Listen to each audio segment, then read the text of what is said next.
Bonsoir ou rebonsoir, c'est un fait. En tout cas, le bouddhisme s'installe peu à peu sur la planète et également à La Réunion. Et entre philosophie, bien sûr, et spiritualité, parce que le bouddhisme est d'abord une philosophie, avant d'aller vers la spiritualité, l'être humain est en quête d'alchimie, en tout cas pour atteindre l'illumination, parce que c'était le premier objectif de la méditation, aller vers l'illumination. Le problème, c'est que être un illuminé aujourd'hui, c'est pas au bon sens du terme. Donc, on va voir avec Sampo si, dans la Réunion, comment il est, si la lumière fut.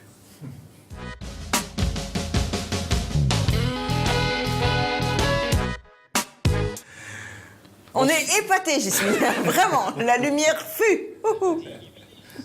Il est complètement au perché, surtout. Merci. C'est gentil. Bonsoir, Sampo. Bonsoir. Alors, des moines réunionnais, aujourd'hui, il y en a de plus en plus. Non, il n'y en a pas. Tu es le seul? Oui.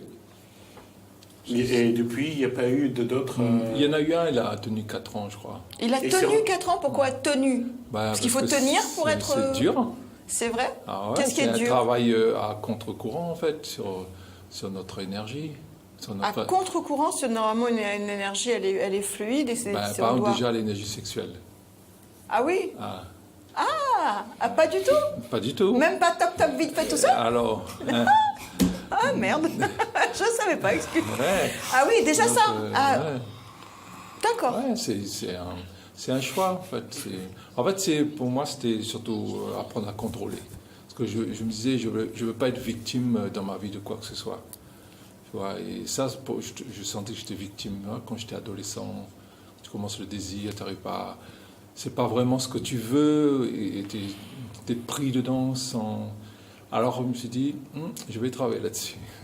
Depuis tout jeune, tout ouais, petit. J'ai toujours voulu Mais ça. alors, devenir moine, en fait, c'est il faut d'abord toucher pour dire c'est ça que je veux faire. À quel moment, à La Réunion, tu as pu... Alors, en fait, tu te dis, en fait, c'est ça que je veux faire, ça me correspond. En fait, c'était à travers les arts, parce que j'étais peintre et musicien surtout. J'étais bassiste de jazz à Paris et tout. Et j'ai quitté l'île, j'avais 17 ans. Parce que Sampo, c'est ton nom, enfin je te tutoie. Voilà, ouais, t'es rebaptisé en fait. Voilà. Et ton vrai nom François Fontaine. D'accord, Voilà. Ok. Ouais. C'est sûr qu'avec, j'allais dire un déguisement, non, avec la tenue, ça fait moins François Fontaine. C'est pas pareil. Avec la tâche. La question, j'allais dire, on parle souvent de révélation chez les chrétiens. On en parle. À quel moment c'est toujours le paradoxe de comparer Siddhartha à se comparer à Siddhartha, qui lui a voulu aller vers tout ce qui est dénuement, l'ascétisme, se dénuer de tout pour essayer d'atteindre justement le plus haut de son esprit. À quel moment ça a vraiment commencé, cette envie d'aller vers soi? En fait, c'est quand tu vois, comme tu disais tout à l'heure, en chaque être, il y a un don, il y a la lumière. Hein, et pour moi, c'était la générosité. Je voyais que dans mes moments où j'aimais ma mère, mon père, j'étais avec eux vraiment, et il y avait un grand sentiment de joie qui était en moi. Alors si c'était dans les sentiments plutôt colériques et tout, c'était un malaise. Et c'est là où ça a pris flamme, la flamme a pris. Quoi. Chaque être humain, quand ils ont ils ont toujours un malaise quand ils sont en colère, etc. Il y a quand même cet effet de mal-être quand même en général. Donc c'est pas non plus. C'est vraiment sur chaque être humain. C'est ce que dit Sampo, je crois que c'est la capacité à chacun d'essayer de contrôler ces moments où la colère, la rancune, la haine arrivent et pouvoir se maîtriser. Aujourd'hui, dans ce monde où il y a tellement de choses qui vous harcèlent, c'est pas évident. Non, en fait, je me dis, je suis comme un pompier. S'il n'y a pas de feu, je m'ennuie. Je dis pas que les pompiers...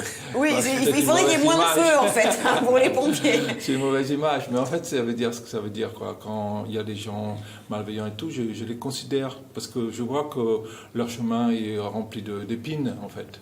Ils cherchent à en profiter des autres, etc. Du coup, je les considère plus chèrement que... T'es jamais en colère ? T'as jamais envie de faire un gros juron, genre excusez-moi, là, le CSA, donc ton maman fait chez moi, petite envie de leur... Tu vois, cette espèce de colérique qui dure souvent chez beaucoup de personnes. quelques secondes. Quelques secondes. Quelques secondes, mais t'as jamais eu envie de... Disons avec moi-même, oui. Quand je vois, je suis pas assez patient ou des choses comme ça. Là, je me dis, hey, Sampo, qu'est-ce que tu fais? Où tu es? Et c'est dans ce sens aussi, j'aime pas trop conduire les voitures. Et je peux te dire que c'est souvent en voiture. Difficile, c'est franchement difficile. Quand tu vois, il y a la place au rond-point, la voiture elle peut passer devant toi, elle passe pas. Tu dis, gars. Elle dit, alors je voulais carrément prendre le bus plutôt. Mais, mais voilà. Donc tu ne conduis pas à cause de ça. Oui, mais je peux te comprendre parce que finalement tu seras en colère souvent dans la journée. Mais je conduis. Alors j'assume. Et puis, de toute façon, vaut mieux en rire. Mais de toute façon, c'est aussi des épreuves qu'on s'impose, c'est-à-dire de prendre la voiture, de dire je vais rester, je vais garder mon calme, et qu'importe ce qui va arriver, je maîtriserai ma colère, j'y ma arriverai. méditation. Je te promets, j'y arriverai. Il faudrait que je me le dise plus souvent, moi, tu vois, surtout quand je prends la voiture. Maîtrise-toi. Je laisse la voiture aller gentiment. Est-ce que dans tes fonctions, enfin ton nouveau toi, tu fais encore de la musique? Est-ce que Ça peut arriver, mais disons, il y a tellement de travail en fait au niveau de l'étude, de la méditation. Ah bon? Encore? Tout le temps? Oui. Et aussi, maintenant, en fait, mon rôle c'est plus d'être avec les gens. Ça, c'est beaucoup de travail. Alors, tu es avec les gens. Comment ça, tu es avec les gens? Par exemple, là, les moines sont là et c'est on continue. On m'appelle beaucoup. Ou bien avec les moines, C'est un paradoxe, justement, j'allais dire tout à l'heure, Sampo, c'est que il n'y a pas beaucoup de moines. Il n'y a que toi à La Réunion. Oui. Mais aujourd'hui, le bouddhisme à La Réunion, c'est quelque chose qui est véritablement vécu à travers le yoga, à travers les mandalas, à travers le régime alimentaire, beaucoup de végétarisme, l'ascétisme. Qu'est-ce qui explique que cette façon d'être, entre philosophie, méditation, spiritualité, que l'être humain aujourd'hui va de plus en plus sur ces chemins-là? Parce que c'est incomparable de toute façon. Quand on prend le chemin d'aimer, de ne pas abuser des gens, d'avoir un esprit bienveillant, je t'assure, c'est un tel bonheur. C'est impressionnant. Oui, quoi. Mais de là à être végétarien, et c'est pas pareil.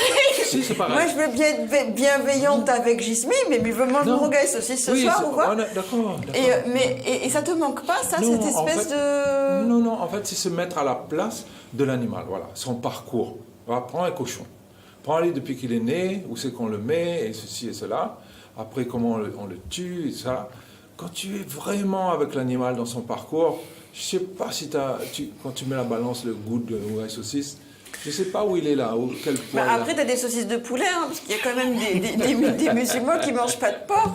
Et les saucisses de poulet sont très très bonnes. Une fois, on a fait manger et tu fais pas la différence entre les deux. Mais vraiment. Mais ça reste un animal quand même. Oui, non, mais je suis d'accord avec toi. Mais mais en fait, la viande en elle-même, manger de la viande, ça touche quoi? Vous pouvez pas. Et le poisson. Ouais, c'est ça. En fait, pour être, je vais juste globaliser ça. Il y a une scène dans Miss Karate Kid, c'est une Karate Kid. Miss Karate Kid. Et à un moment donné, elle est à table avec des moines bouddhistes, avec des bonzes en fait, et elle voit un cancrelat. Elle va tuer le cancrelat. À ce moment-là, les bonzes se lèvent et s'en va. Simplement parce qu'elle a voulu tuer le cancrelat. Non, mais moi je ne tue pas les cancrelats. Non, c'est pour expliquer que la vie, le sens qu'on donne à la vie. Mais moi je ne tue pas le cancrelat. Oui. Non, je le laisse partir. Les moustiques, c'est bon aussi. Les moustiques, je mets une spirale en fait. Ouais, tu vois. C'est pas pareil. Après, je sais que les margouillas, ils ont un prénom chez moi. Il y en a un, je lui en veux, il me chie dessus tout le temps, quand même. Mais oui. C'est le respect de la vie. Il y a une scène dans 7 ans de réflexion, un film avec Brad Pitt. Je suis d'accord. Non, mais laisse-moi finir. Vas-y. Parce que les plantes, tu es végétarien, donc tu manges des légumes et tout, mais ça aussi, ça vit sans peau. Non, en fait, il faut une conscience. Pour qu'il y ait une conscience... Qui te dit? Non, je t'explique scientifiquement, même au niveau psychologique, on explique comme ça. Pour qu'il y ait une conscience, il faut que tu aies un système nerveux central associé à un cerveau. Voilà. S'il n'y a pas ça, il y a des sensations. En fait, on appelle ça une réaction hormonale. Voilà. Là, la plante a une réaction hormonale. Quand Donc il il fait faut froid, un cerveau. voilà, quand il fait froid, elle rentre, quand il fait chaud, il y a les fleurs. Il faut un qui arrivent. cerveau. Il faut, Et il y a des trois humains, il n'y a pas de cerveau, ça pourrait fonctionner quand même. Il y en a qui n'ont pas de conscience non Je plus voulais d'ailleurs. juste rappeler cette scène qu'on a vue dans le. Justement, Donc avec Brad Pitt. Avec Brad Pitt, c'est un au Tibet. C'est un au Tibet en fait. Ouais. Avec Qui a fait un très beau film. Heinrich Schauer. Enfin, Brad Pitt avait repris joué le rôle de Heinrich Schauer. Et à un moment donné, il était en train de faire un cinéma pour le Tibet et ils sont tombés sur des vers de terre. Ils ont arrêté le projet tant qu'il n'y avait pas une solution pour protéger les vers de terre. C'est pour montrer que la vie a un sens particulier. Ils appellent ça la force vitale, voilà, Sok Wang en tibétain. Et cette force vitale, si tu la prends, eh bien, ça se reporte sur toi. C'est ça le problème. C'est à cause de ça, en fait. Est-ce qu'il y a aussi Tu prends le malheur. Si Enfin, tu tues, j'essaie de comprendre. si tu reportes. Mais qu'est-ce que tu prends sur toi? Tu portes sur toi la maladie, c'est une maladie future, parce que les actions ne mûrissent pas tout de suite. Mais une fois que c'est mûr, c'est très difficile à gérer. Le nombre de caries de poulet que j'ai mangé, Non, mais est-ce que je vais payer comme quelques années? Non, il faut expliquer que on ne dit pas il faut arrêter de manger de viande maintenant, ok? On ne parle pas comme ça. Il faut 3 conditions. Il faut pas qu'on tue nous-mêmes, il ne faut pas qu'on demande de tuer pour nous, et il ne faut pas qu'on doute. Par exemple, on va chez un ami qui a une ferme, par exemple, où il a des poules dans sa cour. Et il y a un carré de poulet. Il y a des grandes chances qu'il a tué un poulet exprès pour mon arrivée. Et là, si je mange ce poulet, la fois après qu'il va m'inviter, il va refaire la même chose. Et là, je vais participer. Voilà. Alors que si au départ, je dis, ben non, je ne mange pas de poulet, si c'est là, ben la prochaine fois que s'il m'invite, peut-être il y aura au gras de pistache, un peu de dacatine, un peu de riz. C'est bon ça. Un peu de grain. Non, donc vous pouvez manger de la viande quand même, sauf si il n'y a pas ces 3 conditions-là. Donc tu peux manger un rougail à saucisse quand même. Tu peux. Ah mon Dieu, je trouvais ta vie tellement malheureuse sinon. Non, c'est pas drastique comme ça. D'accord. Mais petit à petit. Mais ce qui est bien, c'est que tu as conscience. Oui, c'est une espèce de conscience qui est réelle. Oui. Et qui, et après, avec toi-même, si tu te réjouis, toi-même, tu es heureux toi-même de ne pas manger ce poulet-là, ces affaires-là, petit à petit, tu sais. Et une fois, je partageais un repas avec un jeune, et il était végétarien depuis des années. Et je dis, pourquoi tu es végétarien? Il me dit, c'est la texture, il n'aime pas la texture. Et là, par exemple, c'est quand je faisais des classes avec des gens, ils excellaient dans les cours. Je posais des questions, mais comment tu y arrives? Et lui, végétarien, et moi, je veux être aussi. Il dit, comment tu fais? Je cherche que les gens qui excellent dans leur domaine, comme ça, je cherche leurs secrets. Et les poissons? Pareil. Crevettes. Et il n'y a pas de cerveau dans les crevettes, j'essaie de chercher, il n'y en a pas. Non, parce qu'ils ont coupé la tête, les crevettes surgelées, là. Ouais. C'est pour ça. Alors, j'allais dire, il y a des moines qui sont à La Réunion actuellement, c'est ça? Oui, il y a 5. 5 moines, ils viennent de quel monastère du Tibet, ouais. Et ils ont construit le même monastère comme copie conforme du Tibet. C'est le monastère de Lhasa. Gyumé. C'est dans le sud de l'Inde. D'accord. Voilà. Probablement Lhasa. C'est une reproduction du monastère de Lhasa ou... En fait, il y a des monastères généraux et il y a des monastères comme un peu, si on pourrait comparer, c'est, admettons, comme les petits rats de l'Opéra de Paris, par exemple. C'est choisi de chez choisi. Et eux, c'est des vraies lumières. Ils sont vraiment très... Et ils viennent pour faire un mandala? Ouais, ils sont... Il y aura donc un mandala du 28 août au 10 septembre, donc à la mairie de Saint-Denis, dans l'ancienne mairie donc, de la mairie de Saint-Denis. Ouais. Donc c'est un mandala qui va être construit pendant tous ces jours-là. Voilà. Donc c'est tous les jours avec les prières et tout, ce que j'y suis allée une fois, mais c'est dans le sud, c'était vers Saint-Pierre, dans un petit chemin et tout, c'était un hangar et tout. D'accord. Et il y avait de la musique. C'est au tampon, ça. Oui, voilà, tout à fait. C'était au tampon, j'étais avec ma fille pour voir ça, c'était 5 aussi. Oui. Et c'est toujours dans le même système, c'est sur plusieurs jours. Tous les jours, ils commencent le matin. Voilà. Et d'accord. Mais les prières, ils font un petit peu, je crois, un quart d'heure, 20 minutes maximum. Et après, le samedi, dimanche, il y a les cours. D'accord. Et entre-temps, on coach des gens, coacher. Parce que c'est sur plusieurs jours, mais il y a aussi une explication, il y a des cours qui sont faits, il y a même des endroits où on peut se faire masser. Oui, il y a une... Si c'est comme au tampon. Elle fait la microkiné, elle s'appelle Florence. Elle travaille ici à Saint-Denis. C'est quoi? Il y a la microkiné.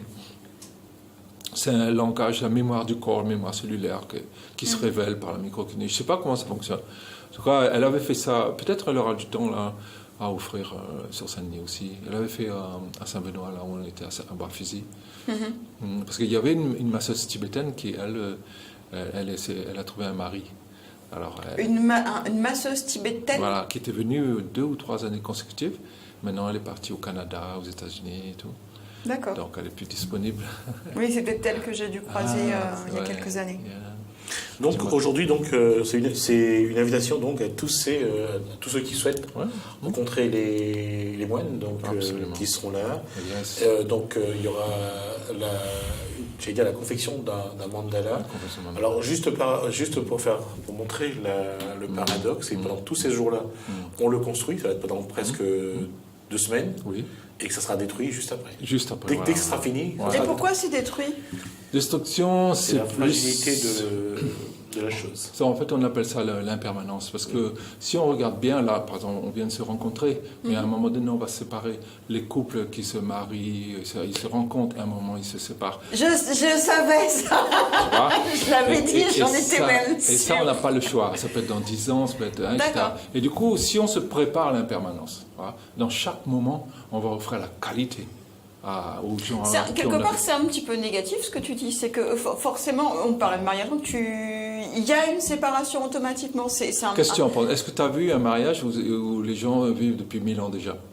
Tu as vu ça déjà? Ils sont déjà morts avant. Hein. Tu vois ce que je veux dire? C'est ça, c'est une réalité. Dans tous les cas, ils choses. se séparent même avec. Ouais, mais je trouve ça, c'est un petit côté un peu noir. Quand non, même. c'est-à-dire le premier, en thèse, antithèse, c'est le genre de choses.